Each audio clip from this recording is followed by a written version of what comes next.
Something in the Water is a brand new 2024 film directed by Hayley Easton, and this is a shark film. And anytime any kind of shark film pops up, I usually like to jump on top of them, whether they're as cheap as Sand Sharks or whether they're as epic as Jaws.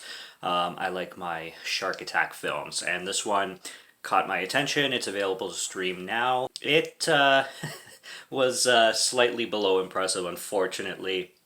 The biggest takeaway I had from this film, the biggest problem I had with this film is that there's not a lot of like violence and shark attacks happening in it. It's quite dull and boring for a shark movie, and that's something that a shark movie should never be, is dull and boring.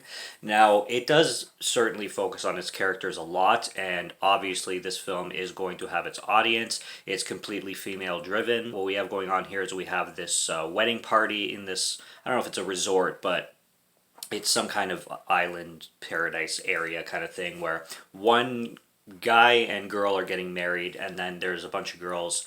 Some of them are bridesmaids, I believe, but they're all going there basically to vacation, and they decide to take a trip to an island because at the beginning of the film, this film opens up with these two girls who are together, and there's a hate crime done on one of these lesbian girls, and the film like flashes forward like a year later or whatever it is, with this girl going on vacation, and then those two who are at this point are broken up meet up at this wedding party again. They're amongst their friends and they're trying to kind of be civil and everything. So what the friends do is take these two girls to an island and leave them there for like half an hour to kind of make up and rekindle and whatnot. So you already have like kind of multiple subplots going on outside of the shark stuff, but when they're leaving the island, one of the girls gets her leg bitten by a shark, and it actually happens in quite shallow water. It's pretty unrealistic and kind of funny just the way it plays out. But she gets seriously hurt, and then they, get on the boat immediately and go for shore. And on the way to shore, tragedy happens, and they end up in the water, and there's a shark swimming about and all that stuff, but not enough shark for sure. Maybe people will like this film for its characters, possibly. I didn't really, they weren't terrible, but they weren't that fleshed out either. They were kind of just there, and I thought they were going to be there to get mauled by sharks, but, it does happen, but unfortunately, most of it, like 80 to 85% of it, is done quite lame. And there's one character, the actress who plays Cam. She's a Japanese-American actress. Don't know if I can pronounce her name, but I might write it down. She was my favorite. She was funny. She went all over the place, though, because she started off being really funny, and I'm like, immediately this is my favorite character in the film because of her humor and her delivery of lines and everything. And then she started to get really catty and bitchy and selfish, hard, which made me completely not like her in pretty much instantly. Like, she took a full turnaround, but then she after that started to get very heroic and very leader type, and the opposite of selfish kind of thing. And I was like, okay, she changed again. That's crazy.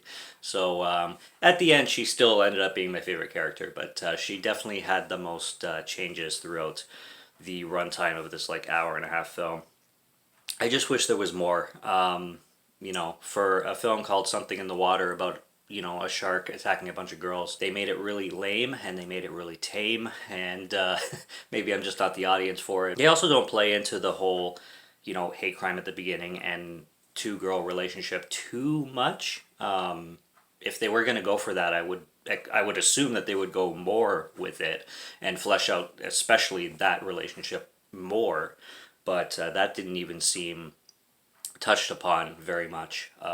But yeah, like I said, the biggest thing about this film for a shark movie is that it's just not enough shark stuff happening. I like it to have more depth to it. I like it to be more dense and just have a lot more sharkiness going. So that's really all I got. I can't really recommend this one too much, but there's worse out there, but there's certainly better. And I think this one definitely comes in the bottom half of my 2024 films so far. So check it out if you like. It's streaming to rent in a bunch of places.